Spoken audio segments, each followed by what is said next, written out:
My pleasure to introduce you to DeAnn Wandler, who is Director of Membership Services at NAHB. Those of you who have gone to some of the NAHB stuff, I'm sure you've seen her down there. I think it's still relatively new, but anyway, she is Director of Membership Services with NAHB. Although relatively new to NAHB, her recruitment and retention leadership is evidenced by 10+ years in higher education enrollment management, retention services, and business development. When she's not serving up sizzling membership advice, did you write this yourself? I just didn't know. I didn't know how that works down there. Can't be boring. Don't you hate those stuffy bios?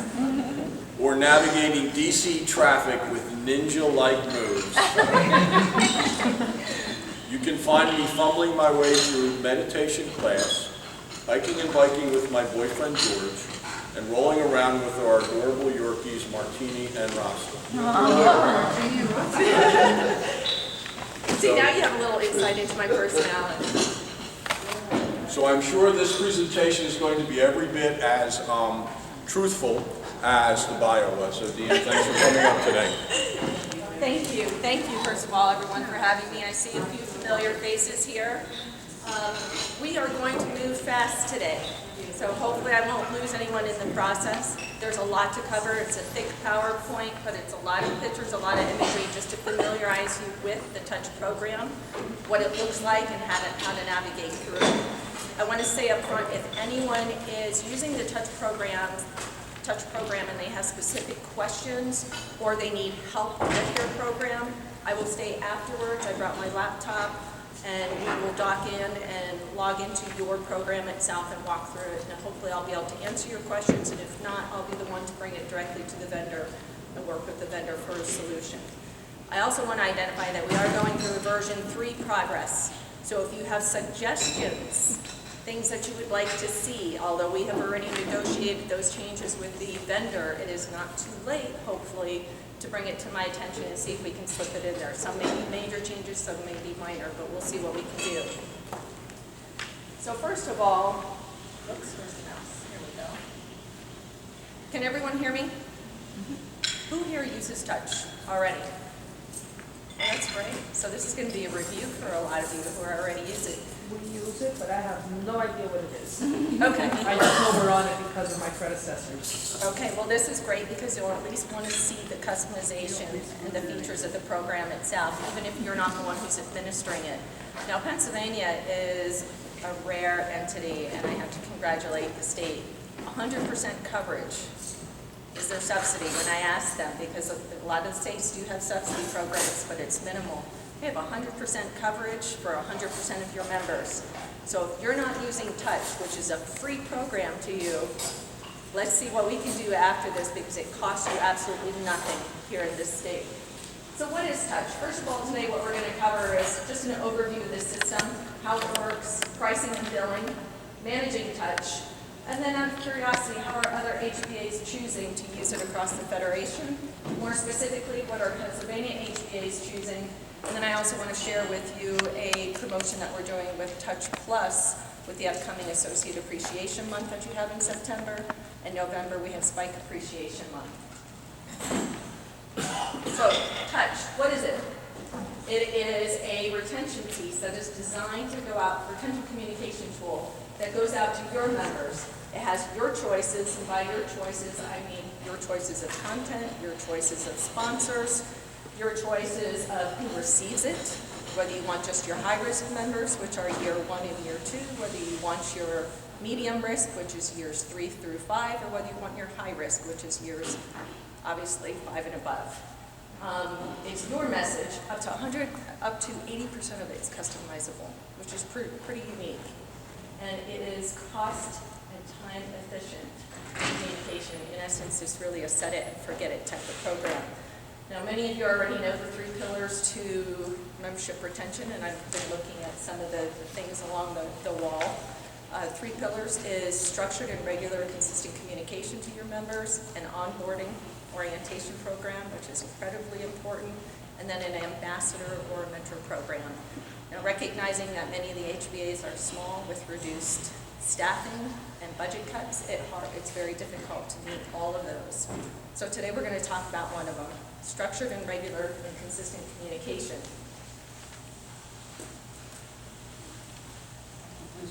this on here, I apologize. All right, so touch, as you can see, this is what it looks like when you very first log in. You'll see it has an easy blue progress navigation bar on the left-hand side, and as you complete each step, there'll be a check mark that lets you know that you've completed that step. The other thing is, as far as the time it takes to set up your profile, I've had a lot of people who haven't used it before ask me that. How long does it take? It's really up to you, first and foremost. I've had people set it up in as little as 2 to 4 hours. And that's because they're doing very little customization to the program because it already has copy built into it. If you want to be highly customizable and localize it to your HBA, and you're already organized when you log in, and by organized I mean you already have some of the information that's essential to filling out your profile, it'll speed things up. I've also had other HBAs that do a little bit every day, and within a week they do it. And I am available to help anyone. I can walk you through it on the phone. I can log in under your account and see how you're progressing and tell you where you're stuck and what else you need to be doing to it. Now, the other thing I do want to reference, and I was actually talking to someone earlier about it, is as we go through here, you'll see there's lots of sections on here that if you have HBA staff turnover, if you have a change in leadership, you can't forget. And this is something frequently that I see with some HBAs. They're not managing the touch program. They have someone else within their HBA who manages it. So they're not familiar with the inner workings of it, and they forget when there's leadership turnover to change this. So if you don't change that, those communication pieces, because it is a set it and forget it system, they're going out as needed, it's going to go out with the wrong leadership information. Technically speaking, most HBAs only go in here on a quarterly basis just to make sure that some of the content is refreshed. At the bare minimum, you want to do it at least seasonally. But once you've set it up, it really is a very simple program. And you can see here, this is Local Profile Part A. This is the very onset in which you can see you're entering the HBA name, address, contact information. You'll enter in the URL. You'll need to know the founding year, market area, number of member companies, number of members you have. Then you'll also see to the left, there's a point of contact information. Now, that point of contact information is whoever is in charge of your touch program for administering it. And that's where we send updates to if there's communication that needs to go out. They're also the one who receives the seed list, because whoever your point of contact is will receive the seed list for every single high-risk communication piece that goes out monthly. And that's, again, just to confirm that you're aware, you're looking at your material, you're making sure it's current and it's refreshed and it's updated. You have room for your president's name and president's photo, as well as your local logo. And what I want to highlight and bring to your attention are the sponsors. You have the opportunity to use 2 sponsors with this program. And you're in a unique situation because Pennsylvania State is willing to subsidize 100% of this. So you're in a chance to actually make money off of this program. No one said you can't double dip, right? And we have someone here who's being really creative. Dottie's being very creative. Although there's a place for 2 sponsors, Dottie actually has more than that.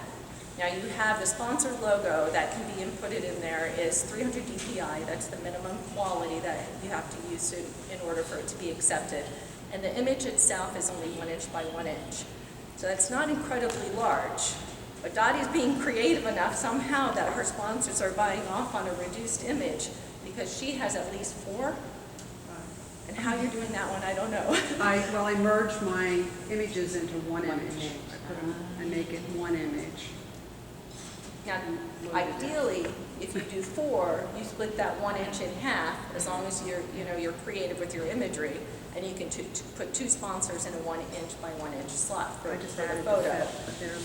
And that gives you an opportunity to make money. So if you're in an area, a small HBA, and you think you're going to have a hard time getting a sponsor who might be willing to sponsor $1,000 or $2,000, if you had the ability to split those logos in half like that and merge them into one image, you can sell $250 sponsors, $500 sponsors, whatever it is that you want to do. Again, this is your program, and it's messaging for your local area. So make money off the program. Excuse me, can I ask a question? Yes. What's the size of the local logo? 1 inch by 1 1 inch. inch All the by 1 logos inch. are 1 inch by So 1 the inch. sponsorship logo is the same. It is. Okay. So what I do is I create 1 inch. Are they close to each other? You know what? As a matter of fact, every single table has some packets on your table. You need more. This is Jim Eichenlaub, the Brochure EO, which I was mentioning. Jim, I take the 1 inch box, I just draw a 1 inch box, and I load each logo into that 1 inch box, and then I save that as an image. Some of This them would be right there. And then I upload that My image. logo and sponsors. Right here, That's how they this come is in what it and is this is the 3-in-1 branding that you see right here. And everyone, hopefully you can see this on your brochure or on your trifold. 3-in-1 branding means you have NAHB, you have your state, and you have your local. Now, on the sponsor, let's see if this one actually has a sponsor. The sponsor, if there was one, and in this case there isn't, but I'm sure there is in some of this material, the sponsor logo would be on the very back. Now, what I can do is, if you would like to see a sample of what it looks with sponsor logos, I can send you a PDF version of an HBA who is actually using it. I'll wait. This is my question. This is going to be PDA. This will be Yes. the sponsor logo is on. Not on the very front, but you have the opportunity to have the logo on. You and I need to fight the same problem I had before. I got two. Yeah, she shared that with me, so let's talk afterwards. Okay, I just thought I was all excited. I thought maybe I had a problem with that. Let me leave these here with you. Not. Hopefully there's a way that we can be creative. You're in a unique situation, Jim, with what you're trying to accomplish. But with the standard user, standard touch user, you have that 3-in-1 branding, and then you have the opportunity to have sponsors. And from that standpoint, you really should be looking at this as a twofold benefit. A, it's a structured communication piece for your members to help remind them about the benefits and the features that you offer as an HBA, and you don't need to manage it on a regular or a monthly basis because you don't have time for that. And B, it is an opportunity to make money. And tell me anyone who's not interested in making money in your HBA. All right, so this is the other part of your local profile. If you've noticed, I skipped from step 5 to step 7. Step 6 is one that you don't need to worry about. That's at the state level. So that's Melissa's responsibility. All right, so for step 7, this is where there's 2 pieces in which you can select the signatures of what will be reflected. There's a membership certificate that goes out, and you can see that it has the ability for signatures, 2 signatures. And then there's a letter insert that goes, is distributed, and you have 1 authorizing signature for that. So again, when we talked about customizable and localized, you choose who you want to sign your documents. You will have to upload a signature for them. You will notice where I have that circle, and it says click red to download a signature template. We even give you a signature template so that you can download it, sign within that box, you scan it, you upload it, and therefore you know when that communication piece goes out, it will be the right size. You won't come out with this little scrunched up signature. All right. Now this is the part. This is the one that everyone goes, oh no. This is the edit template, step 9. So what's the positive side of this? You've already gone through 1 through 8, right? Step 9 can be very simple if you want it to be. We've already hired copywriters. There's all professional content in there. If you want to keep it simple and you just want to get it up and running, leave it as is, because what's going to happen is all your HBA information, everything that you've already filled out in steps 1 through, well, not necessarily 1, but at steps 4 through 8 will automatically be populated in all those communication pieces. Now, you do have to approve, that this is one thing that I do need to remind everyone. You have to review and approve every single one of these before your program will go live. So you'll see the status bar says pending approval, pending approval. You could have gone through and completed steps 1 through 8, but until you go in and approve every single template, it will not be live. And that's because it's your communication pieces. So we want to be sure that you've reviewed them and they're good to you and you've approved them. Now, like I said, if you're not going to make any edits, any changes, you just open it up, review it, and approve it, and it's good to go. And then you can make the progress of going through and reviewing it in steps to make actual changes.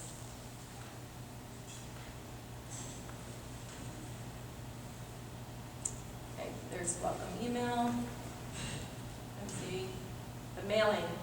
This will tell you the template name, the template type, when it was last modified.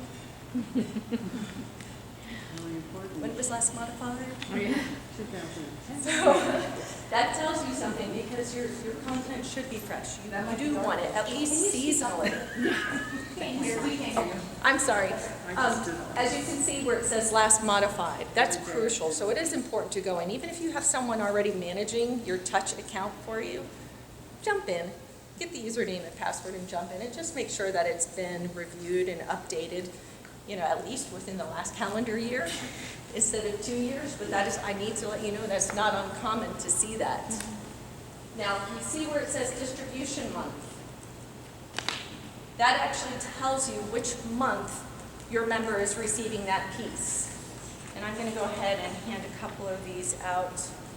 These are, and I'll just let you pass them around. These are the distribution grids.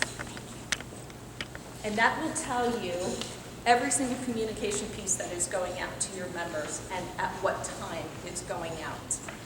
And that's important to you, particularly because if someone says, hey, I just got this piece, you want to know what it is. But moreover, it's a structured plan so that you can see how many pieces of communication are going out to your members. In year one, when there's at the greatest risk, you can see there's 17 pieces of communication that goes out from you with your brand and your message. And that's why customizing those templates and making sure that they meet your standards is very important. Year two, still in a high-risk category, 16 pieces of communication going out. Could you imagine if you had to write the copy for that, stuff and mail them or email them every month, how challenging that would be to figure out which month your members are in? This happens automatically. And there's the approval bar. All right, so this is a sample of what a template would look like. In this case, this is one of the email or letter templates. You can see at the very top, the local HBA logo. At the very bottom, the state logo gets automatically populated. The NAHB logo is down below. Again, that's the 3-in-1 branding. And then your sponsor logos right there at the bottom. Now for sponsors, any piece that is electronic, you also have the ability to insert the URL. So it's a clickable action when they click on that sponsorship logo, it can take them immediately to your sponsor. And that is a selling piece. All of these parts are copy editable. The very top copy area, bullets 1, 2, 3, and the bottom copy area. Now you'll see how it is clearly indicated what section that is. And that's how the whole program is. When you're opening up that template, it will demonstrate to you and tell you what it is so that when you go into the edit section, you're not wondering, oh wait, I want to edit paragraph 2. What was paragraph 2? It'll tell you bullet 2 is where you edit.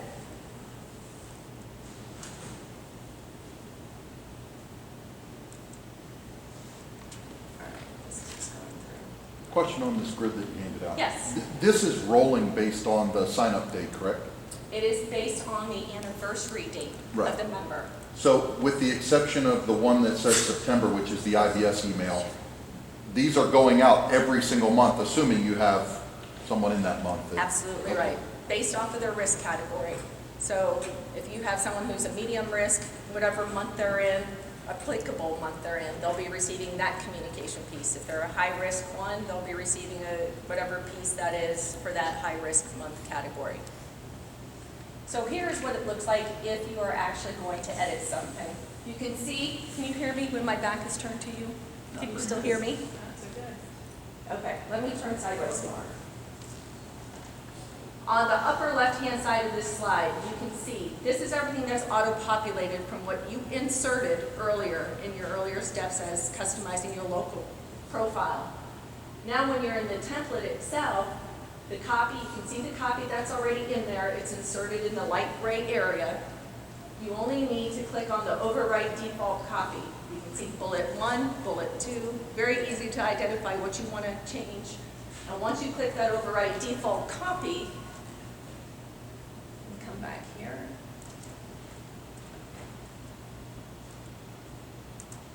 This is what it'll look like. It opens up. And that allows you then to overwrite anything that's in there, whether you just want to change one word or you want to change the entire text area. I started in December, had no idea what this touch program was, assumed it was something NAHB would send out. So if that hasn't been updated, does that mean that my members are getting the same, whatever letter was put in there 2 years ago, let's say? Whatever Unless someone signature else has is on edited there. it. Is someone else in your HBA, are they an I doubt active administrator of the program? So in other words, And it's she's been getting the same letter for 2 years? In essence, yes, if it has not been Wow. updated, Signed by which the is a same challenge, person. particularly if you have leadership turnover and you want to recognize who that new leader is. But moreover, there's also a networking brochure, and on the back of the networking brochure is a calendar. And so you have an opportunity, and that's the only piece that I recommend you are in there actively updating as you have new events, because it's another opportunity to promote an event that you're having at your local. When that networking piece goes out, it will pull whatever events you have entered into that section and populate it in the back of the calendar. Janice, I think the answer to your question is no. Your individual member, XYZ Remodeling, is not getting the same letter for 2 years. What's happening is every new member that comes on is getting that same letter that was done, correct? Right, Every because new based off of the high, again, based off. So of the everybody's risk only getting category. one copy of the letter, but it has the writing that your predecessor had written on it And how whenever. how do the new members get on touch? Is that something I do? No, you're on an automatic, if you're already in the Touch program, you're on an automatic feed. Every single time you add new members and you upload them into WMS, that month, when that data batch exchange takes place, those new members will be populated to the vendor, the BFC So vendor, as and we become cancel part and of your, add, the changes are made on touch. pardon? As we cancel, as we delete canceled members or add new members, that's automatically ordered to. Every month, every So month. that And we'll part's go over good. some of the dates so that you're familiar with when that data exchange takes place. And thank you for explaining that a little bit But differently. they are sending out low risk, there's a letter associated with low risk, so they're getting a letter. Yeah, but they're not getting the exact, what her question was, is the same, because she hasn't updated it, is the same member, XYZ Remodeling, getting the same letter time after time after Right. time? And And that- the answer to that is no, they're not. And that's They're- because of the distribution Right. grid. But they're getting the letter. Right. But they are getting the But same letter. even if they're in several years, look at the grid. The year 2 people are not getting the same thing as the year 1. They're Yes, getting yes, a they different are. piece. Year Look one at- look and year at- two, look in there's a the lot of national overlap. benefit box, there's a lot of overlap. There's a lot They of are getting overlap the same in the piece, pieces. no There matter is, what category they're in. Down at the bottom, you're saying. Yes, so any of these, if you're in the national benefit that in those months, they're getting the same piece every year they're a member. give me a card. When the so- membership afterwards. certificate may see, if not say, oh, they changed, no, the membership certificate may have the president for 2 years. That is Right. correct. But my letter's generic, but I changed my president, I just changed my president this year. Okay, So, I mean, I'm gonna change the verbiage a little bit, but the letter was generically made that there's no reason for me to change it. But Yeah. I did change my president's You name. need to go in and read them all, because there is some specific dates that are in there and information that needs to be changed. the only thing that is Just review date every one of specific them. really is your networking brochure. But to Dottie's point, you want to be able to make this your message. So although we have professional copy already written in there, and that makes it easy for you, and it is obviously because it's professional copy, it's highly presentable and marketable. You won't be embarrassed to have those pieces go out, but it's not localized. And the whole purpose is this needs to come from you. Although we have the 3-in-1 branding opportunity there, the message is yours. So we do recommend that you go in and you do customize the pieces. And even if you only do 1 or 2 pieces a month, just go through the copy and edit, even if it's just 1 paragraph, and make it specific to you.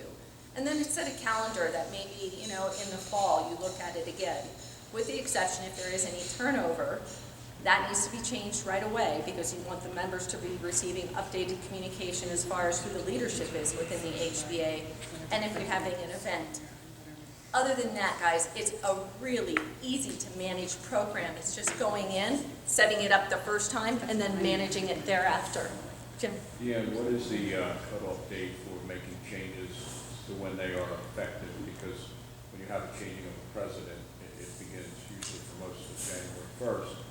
So in order for the January letters that go out, Yep. to bear his or her signature, what's that cutoff date? Let's, because I have that on a later slide. sorry. That's a really good question.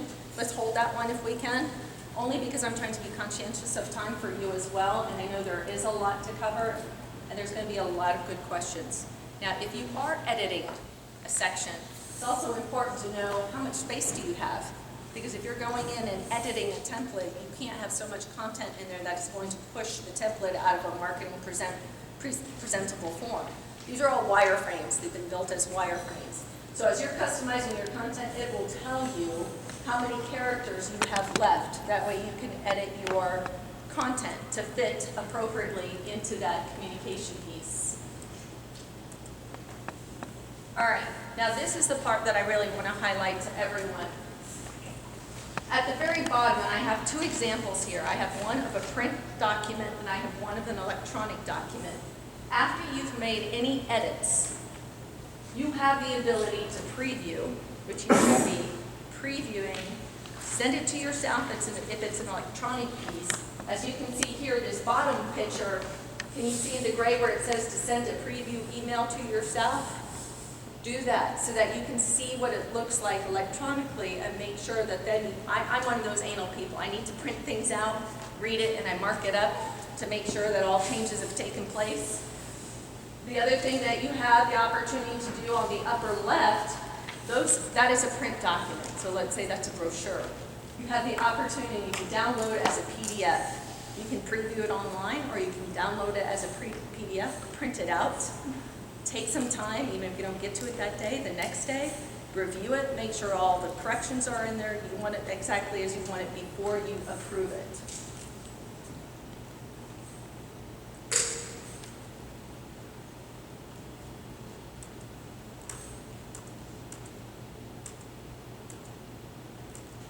All right, again, we can see the progress bar,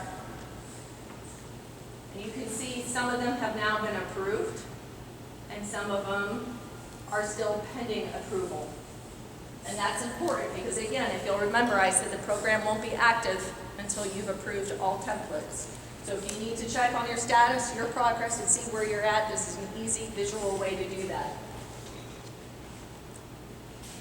All right, here is another piece that I wanted to highlight to you, even though we've already seen a couple pieces. The reason why I wanted to show you this one is because it is the new member welcome brochure. And this is kind of what we call the Cadillac of the Touch program, because it's an opportunity for you to really highlight and feature your HBA's benefits and advantages to being a member. You've already recruited them, now you want to remind them. So in the new welcome brochure, it allows you to cornerstone your HBA benefits and key programs. And again, the neat thing about this is you get to pick the order in which they appear.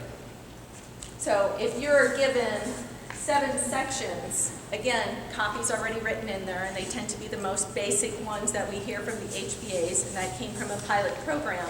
They're already in there. You can leave them as is, or you can go through and not only select the ones you want, but you also have the ability to select the order of importance in which you want them to appear. So on the upper right-hand side, you can see where the copy's already in there. Again, you have the checkbox to overwrite the copy.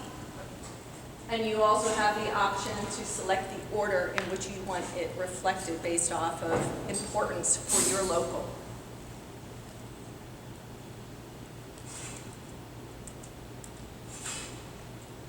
You have the distribution grid in front of you already, so that helps you be very conscientious and aware of not only how many pieces are going out, but which pieces and for which risk level.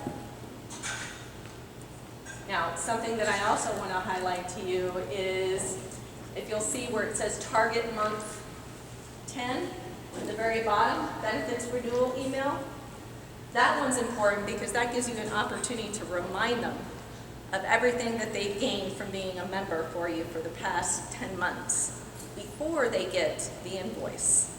You don't want to just send them the invoice. You want to be able to say, hey, it's been a great year so far. This is everything we've done for you.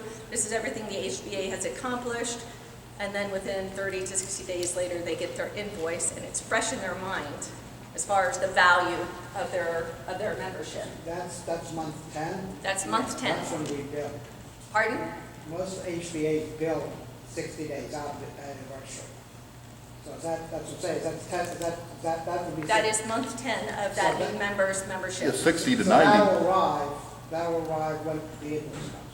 Okay, so I know that this was set up, and this was before my arrival to NAHB, but there was a pilot team, and that's how this was actually developed. It was based off of the best practices of some HBAs who already had structured communication pieces in place. Month 10 was identified as the critical month to be sending that out.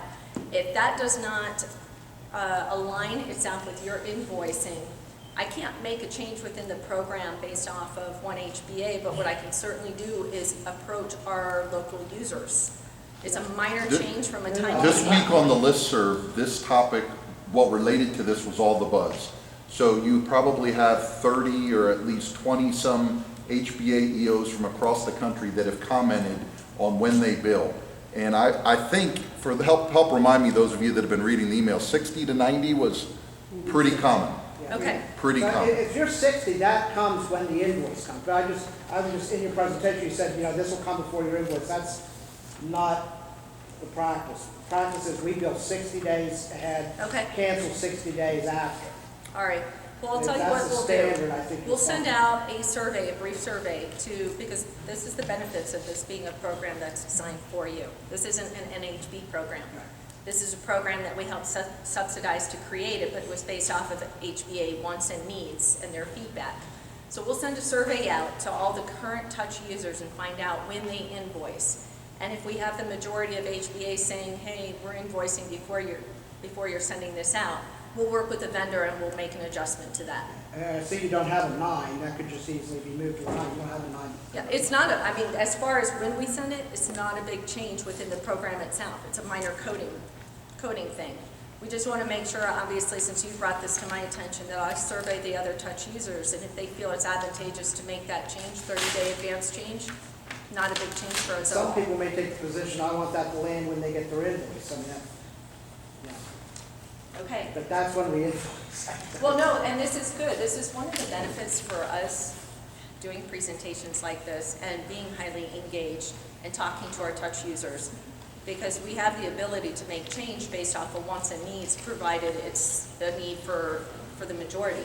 Yes, ma'am. Who creates all these letters? Me? No, all the Assistant? copy is already in place. We hired professional copywriters to put this in place. And who determines when the emails go out? That has already been predetermined based off of the pilot team. And that's reflective on the distribution grid that shows you when the pieces actually go out based off of the member's risk category. Janet, if you want, we can stay on. We can meet afterwards. I'll kind of Not walk even through it a after I little need bit you with for a you. day. Well, I am available by phone, absolutely. And we can do a separate WebEx as well. All right, so this is to your point, the renewal. Not only do we have everything highlighted for new members, but then for the renewal part, we have the post-renewal thank you after someone has renewed. We have the pre-renewal piece that says, what have you done for me lately? And that's you, it's what you've done for the member to really remind them of your HBA value. And then we have the month 10 benefits and pre-renewal piece that goes out.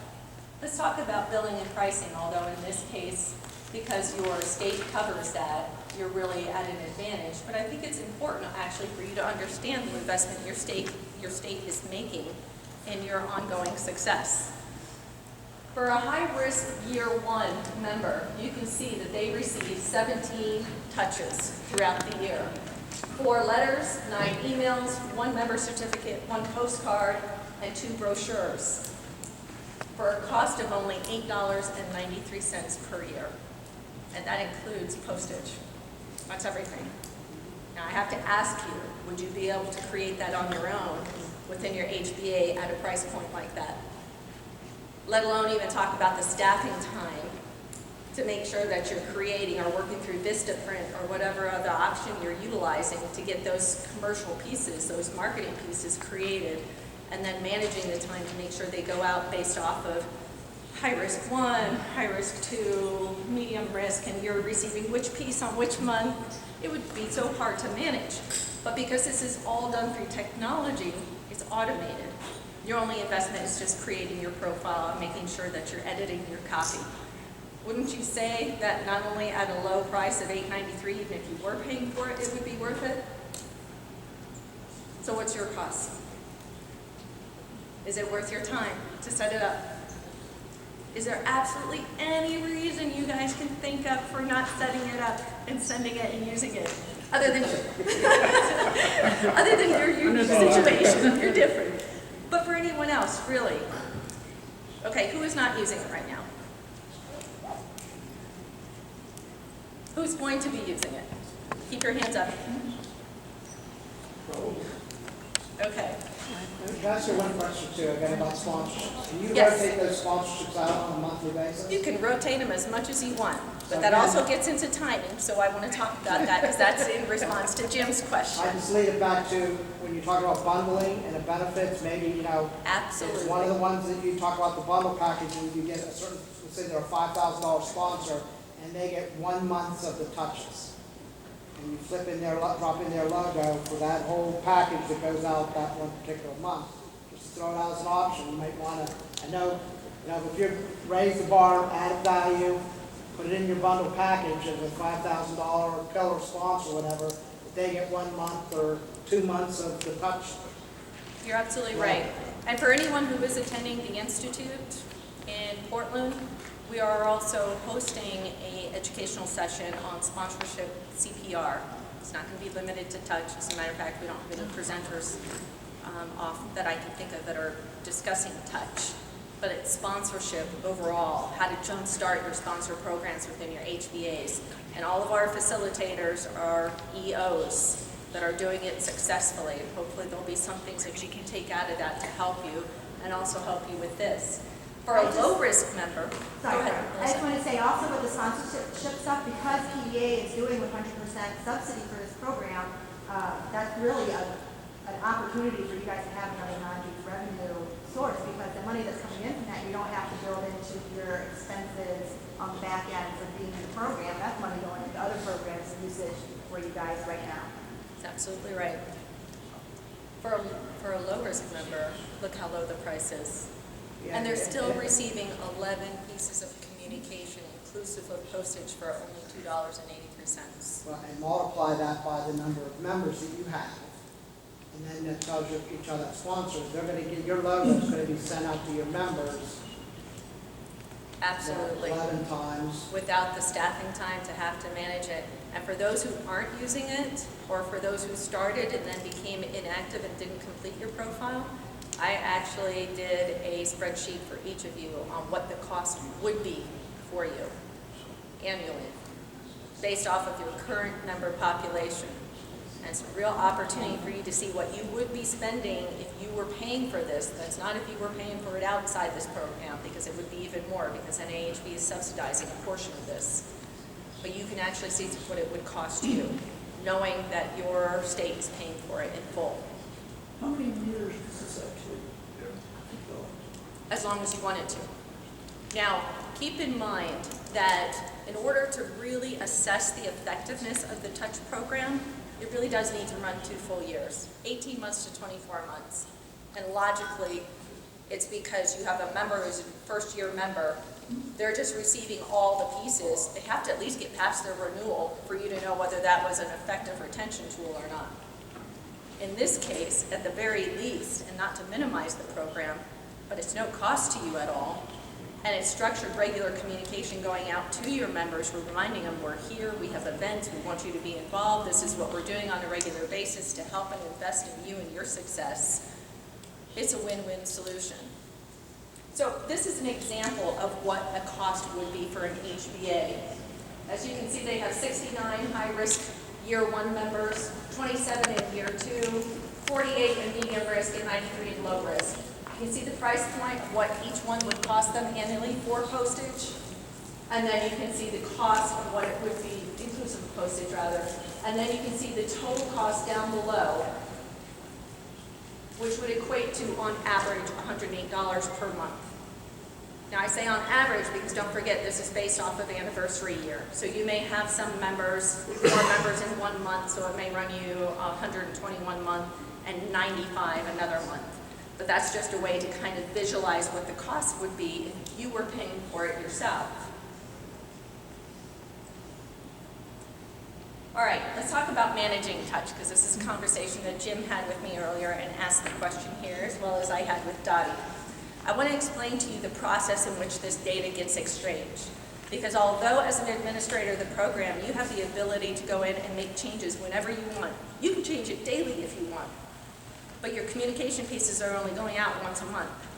So it's important that you time those changes to take place to coincide with that data exchange that is taking place between NAHB and the touch vendor BFC. So at the end of the month, every month you guys are doing WMS submissions, right? I know you're all too well aware of that. What happens is on the 13th, BFC, the touch vendor, sends a data request to NAHB saying, hey, it's that time of month again. Give me the lists for each HBA, and here are the HBAs who are active in the program. NAHB gives themselves a couple days to process that, turn it around, and by the 17th, they have fulfilled that and pushed that data right back to BFC. At that point, BFC, the touch vendor, starts to activate those communication pieces. So if I went in and made copy changes on, let's say, if it takes 24 hours minimum for a logo to be approved, let's say I go in and I make a change on the 16th. What is the probability that that change that I just made to my copy will reflect? 0. You're cutting it close. 0. You're cutting it very close. If it's copy, it will probably still be, you have enough time for that. But if it's an image that takes 24 hours minimum to be approved, you have greatly reduced your probability of that being approved in time for those communication pieces that are going to go out. So for a whole nother month, your members have just received communication that had your old logo or old image on it. Does that make sense to everyone?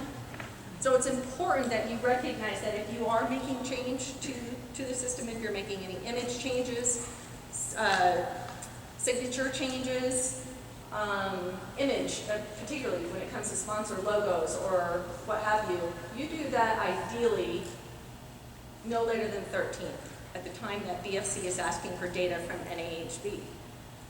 Now you're doing end of month batch processing.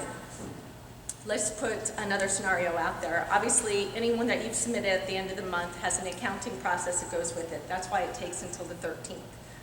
NAHB has 10 to 13 days to go through accounting and process all of those new members and their dues and get them in the WMS system. That will take place automatically. Now that you've uploaded them in WMS, that'll be part of the normal data feed. But let's say you have a change to member information. This is a whole nother thing. Let's say that I have now moved, and so you need to update my address before those communication pieces go out. If you do a zero-cost batch upload in WMS, who is familiar with that? That means there's no money associated to it. If there's no money associated to a data upload that you're putting in WMS, it's not delayed whatsoever because it doesn't have to go through accounting. But this is really important to know as someone who administers the WMS program at your local. If you include address changes into your normal upload, one-time upload, those address changes are going to be delayed until everything goes through accounting because that entire batch goes over to accounting. And it gets caught up in that, 10 to 13 day cycle of going through accounting. Whereas if I have just an address change or an email change, I don't need it to get caught up in all of this, do I? So you have the opportunity to do, I would recommend 2 batches, and I've seen it where people do it throughout the month, HBAs who do it throughout, and they annotate it when they're uploading it, zero cost batch. And that means there's no money, there's no dues being exchanged, and that takes place within 24 to 48 hours, like that. So if you have a member who is receiving communication pieces already, you don't have to worry about some of the other things. The only thing you need to know is if you don't have it in by the end of the month, it's not a big deal. But you better have it in, let's say, give yourself 48 hours before the 13th, if it's just an address change or an email change for a member. Does that make sense to everyone? And that ensures that your members are receiving their communication as they need to without you getting slowed down by the accounting process of the Federation. Excuse me, just so I understand this, you know, I can have my person, I want to make sure my person who's in charge of managing WMS. That at the end of the month when she does the dues payments, that's the cost that goes for accounting, whatever. All of my contact information updates, change of members, person, you know, contact is changed, the address changed, emails, whatever. She can do that on a weekly basis? She absolutely can. Okay, one time sit down and say, here's all my changes, and shoot that to you, and that's automatic. Yeah, a lot of people are under the misnomer. They think that they can do one upload only into WMS, and that's not true. You can do frequent uploads into WMS. And it is a wise practice to separate out, it's not that you have to do it, but it is essential if you're in a communication program like this, you always want to make sure that information is current and updated as possible. That way you're not getting email bounce backs or non-deliverable mailed letters. You have the ability to do that weekly if you wanted to. It doesn't matter if there's 2 members or whether you're updating 10 members. And here's an example of what it would look like. And they can go into that system as long as they know the member number. Because if she's also the thing where she has to go through this book and she can't pay the due unless it shows up on the sheet you send out on the stuff. I mean, so like she knows, she better know how to be able to get any of those members based off of the member number, log in, pop in that number. She should absolutely know how to do it, but let me say this. If she's not familiar with it, there's 2 options that we can do. We can certainly partner with the accounting department and I can facilitate a 20-minute WebEx and we can record it on how to do this within WMS so it's always available for people to review and be familiar with. The other thing is there's also at the Institute in Portland, we're going to have one of our technology systems managers there who is going to be doing a tutorial and will be there to answer questions with regard to WMS. Can I add? What I do is I open one batch as my address is coming because I have a checklist for each one of my members so that I update it everywhere. I leave that batch open and I just use that for contact information. And then when I do my WMS, I have a separate batch. But I leave it sit open. It doesn't go until you hit submit. And you can review everything that's on the submission before you hit send. And it goes all together, but you're still processing each change. Submit at the same time or She's prior been to doing this this? for 25 years, she better not. Oh, I'm sure she does then. I'm sure she does. But here's a sample of what it would look like. Here's what a batch list looks like. You have your renewals in there, and again, it's depending on how you title it. In this case, this HBA has titled theirs renewals. You can see that, if you look 4 lines down, January 2013 new members, January 2013 renewals. And then down below that, they call it a default batch. You can call it whatever you want to call it. But in this case, you can see over to the right, there's $0 associated with it. So that's what, so I want to use the right terms. You call it a default batch? We call it a 0 cost Well, what batch, does she but see you it? can call it whatever you want to call it. And she sees it as a 0 batch? Yes. That's how she sees it? That's how she should see it, yes. But you do have the opportunity to title it whatever you want. No, that's all right. You can just do member changes. Now, I realize I just looked at the time, we're at 2:30, and I know I had until 2:30. So let me try to move quickly through the remainder of the slides, and then for any additional questions, I'll go in the back so I remain sensitive and aware of the remainder of your schedule for today. Again, we talked about managing the touch system.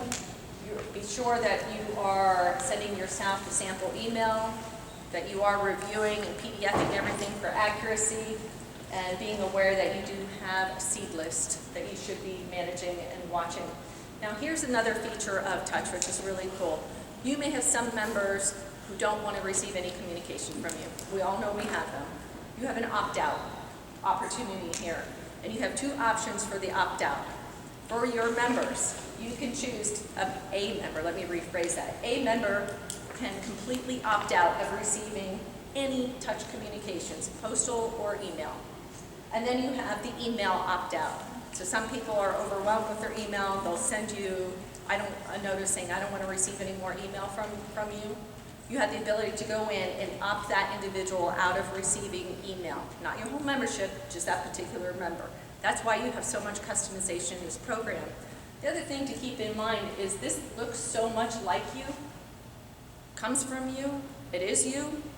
If something is non-deliverable, it goes back to you. The email goes back to you, and then there's also a report in here that tells you non-deliverables, so you know which ones didn't get delivered, and any postage pieces that were non-deliverable go back to you.